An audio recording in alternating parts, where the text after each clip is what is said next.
il y a des artistes pour qui les enfants sont plus un frein à une carrière qu'autre chose et qui privilégient la vie professionnelle à leur vie de famille, et il y a les autres. Parmi ces autres justement, on retrouve David Hallyday. Le fils de Sylvie Vartan et Johnny Hallyday, mordu de musique depuis son plus jeune âge, les chiens ne font pas des chats, a toujours privilégié le privé au public. Ses 3 enfants, Ilona et Emma, les filles de 27 et 25 ans qu'il a eu avec sa première femme Estelle Lefébure, et Cameron, 18 ans, le petit dernier fruit de ses amours avec son épouse Alexandra Pastor, David Hallyday les fera toujours passer en premier, qu'importe leur âge. Et ce n'est pas près de changer.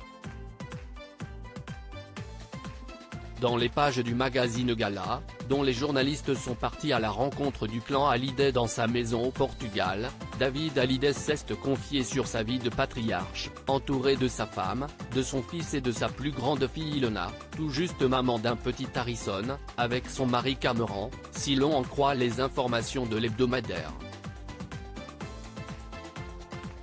S'ils ne sont pas au grand complet, tous sont heureux d'être ensemble, David particulièrement.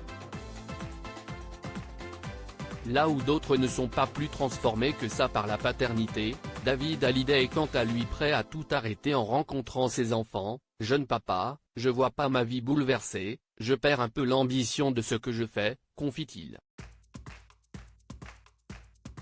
Et j'arrête ma carrière solo française, pour être plus proche de mes filles. Il semblerait que David n'ait pas envie que ses enfants souffrent de son absence comme il a pu souffrir de celle de son papa Johnny Hallyday quand il était plus jeune. Sa demi-sœur Laura Smith, que le rocker a eu avec l'actrice Nathalie Baye, le confirme, il est très famille. Il rattrape des choses, des manques et il n'a pas envie que ses enfants aient ces manques-là. Johnny, un père épisodique, David Hallyday ne se cache pas.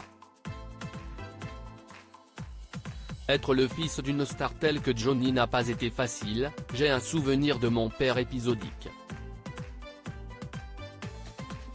Quand il rentrait, il y avait parfois des moments super mais il était tout le temps entouré. Et pas toujours en bon état, poursuit-il. Et moi, ça me posait un problème parce que je sentais une espèce d'instabilité. Pour Laura Smith, David a mis cet aspect de sa relation avec Johnny en musique dans son titre Steve McQueen. Une vérité que David a toujours niée, il y a des textes qui ne mentent pas. Si est-il quelqu'un de trop humble pour avouer qu'il a souffert. Ce temps qu'il n'a jamais pu rattraper avec Johnny, David Hallyday veut l'offrir à ses enfants, ses petits-enfants et, pourquoi pas, aux générations qui suivront s'il en a l'occasion. Le mari d'Alexandra Pastor ne veut surtout pas reproduire le schéma qu'il a connu avec son papa, avec qui il a néanmoins connu un rapprochement grâce au titre 100%, CST, ce projet qui fait qu'on arrive à se reconnecter, à passer de vrais moments intimes tous les deux, pas avec 15 personnes qui avaient d'autres intérêts autour. C'était un mec différent, seul. Hors de question d'attendre les dernières années de sa vie pour profiter des siens.